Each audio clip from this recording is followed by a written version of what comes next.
M Q M Pakistan نے نگراں وزیر اعلیٰ سندھ کے لیے نام فائنل کر لیا۔ ذرائع کے مطابق اسلام آباد میں ہونے والے ایم کیو ایم کے مشاورتی اجلاس میں شعیب صدیقی کے نام پر اتفاق کیا گیا۔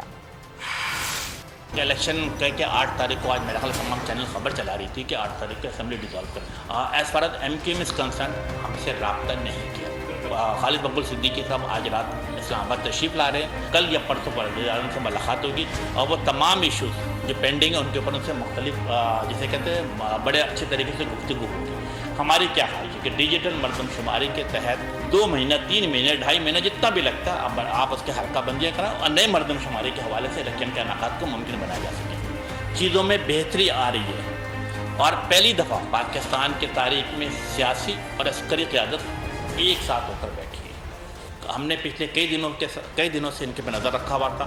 کل loud and clear message has been delivered to the P D A. آپ سب نے دیکھا کہ 43 ایپس کو روک دی گئی ہے۔ جو آئی ٹی ایکسپورٹ کا ٹارگٹ ہے، ہماری خواہش ہوگی آئندہ چند سالوں میں آئی ٹی ایکسپورٹ کو 2.6 بلین سے بڑھا کر 15 بلین US ڈالر تک لے کے گیا۔ اور اگر آپ کو ہماری یہ ویڈیو پسند آئی ہے تو لائک پر کلک کیجیے۔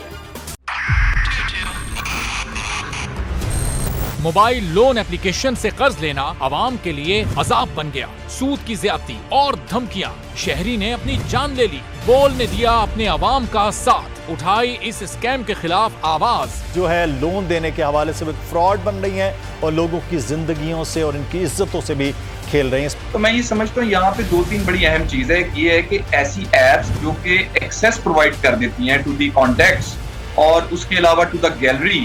بول کی خبر پر اداروں نے بھی کس لی کمر، لیا ایکشن۔ بول کی کاوشیں برابر ثابت ہو گئیں، آن لائن قرض مافیا کے گرد گھیرا تنگ ہو گیا ہے، کیونکہ بول ہے پاکستان کا نمبر 1 نیوز چینل۔